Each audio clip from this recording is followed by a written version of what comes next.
18वीं लोकसभा के तीसरे दिन ओम बिरला को लोकसभा का अध्यक्ष चुना गया। अपोजिशन कैंडिडेट के सुरेश को हराकर वॉइस वोट से लोकसभा का अध्यक्ष डिसाइड हुआ। नेशनल डेमोक्रेटिक अलायंस यानी एनडीए सरकार और अपोजिशन पार्टीज के इंडिया ग्रुप के एक मत पर पहुंचने में अनसक्सेसफुल रहने के बाद भारतीय जनता पार्टी के ओम बिरला और कांग्रेस के कोडिकुन्नील सुरेश के बीच अध्यक्ष पद के लिए ये एक रेयर कंटेस्ट था। हालांकि एनडीए के पास बहुमत था और वाईएसआरसीपी ने भी श्री बिरला की उम्मीदवारी का समर्थन किया, इसीलिए उनका विजय हुआ। उनका ये सेकंड टर्म है।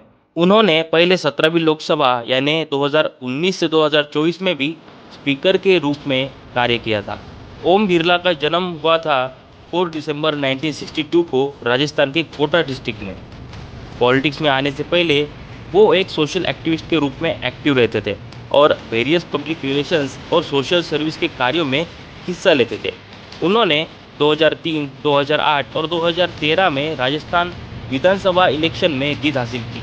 2014 और 2019 में वो लोकसभा के लिए चुने गए। लोकसभा के लगातार दूसरी बार स्पीकर बनने का चांस आज तक बलराम जाखड़ के बाद सिर्फ ओम बिरला जी को मिला है। लेकिन इम्पोर्टेंट होने वाले स्पीकर की इतनी इम्पोर्टेंस क्या है और क्या है इस पोस्ट की हिस्ट्री, जानेंगे हम इस वीडियो में। भारत ने लोकसभा अध्यक्ष पद की परंपरा ब्रिटेन से अपनाई है। ब्रिटेन में इसे speaker of the house of Commons कहा जाता है।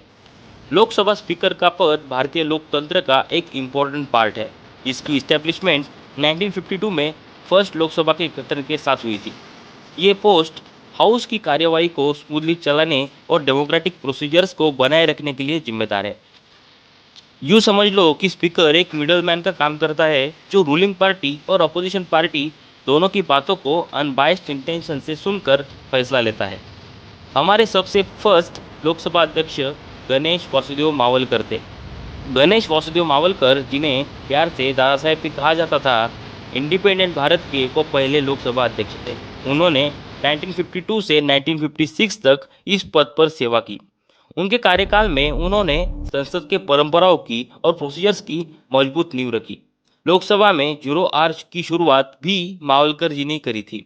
आज की लोकसभा में जितनी भी कन्वेंशंस एंड प्रोसीजर्स फॉलो की जाती है, उसमें से ज़्यादातर मावलकर जी ने ही इंट्रोड्यूस की थी।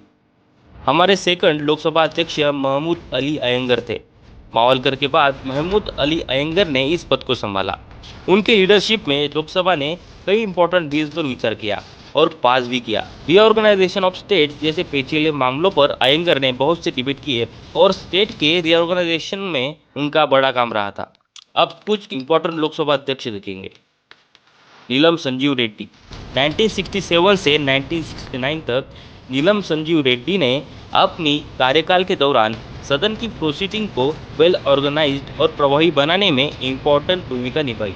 बाद में वो भारत के राष्ट्रपति भी बने। बलिराम भगत, 1976 से 1977 तक बलिराम भगत के कार्यकाल में ही इमरजेंसी लगी थी, जो भारतीय लोकतंत्र का एक कंट्रोवर्शियल टाइम था। बलराम जाखड़, 1980 से 1989 तक बलराम जाखड़ का कार्यकाल सबसे लंबा था। उन्होंने लोकसभा की प्रोसीडिंग को अधिक ट्रांसपेरेंट और लायबल बनाने के लिए कई सुधार किए। मीरा कुमार, 2009 से 2014 तक मीरा कुमार पहली महिला लोकसभा अध्यक्ष थी। उनके कार्यकाल में महिलाओं और दलितों के अधिकारों को बढ़ावा देने के लिए कई इनिशिएटिव लिए गए।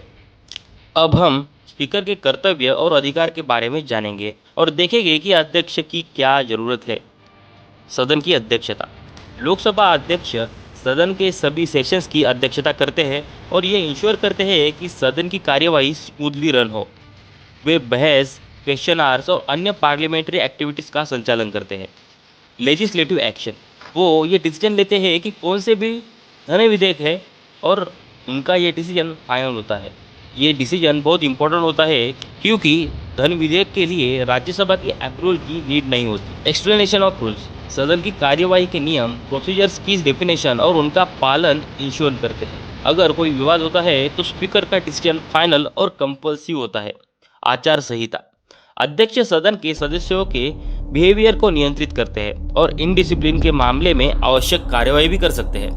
वो सदन के मेंबर्स को सस्पेंड करने का भी अधिकार रखते हैं यदि वो सदन की कार्यवाही में ऑब्स्टेकल डालते हैं। समिति की नियुक्तियाँ, विभिन्न संसदीय समितियों के अध्यक्ष और सदस्यों की नियुक्ति करते हैं, जिससे सदन की कार्यप्रणाली अधिक इफेक्टिव ऑर्गेनाइज होती है। लोकसभा स्पीकर का पद भारतीय डेमोक्रेसी की नींव को मजबूत बनाने में एक इम्पोर्टेंट रोल है।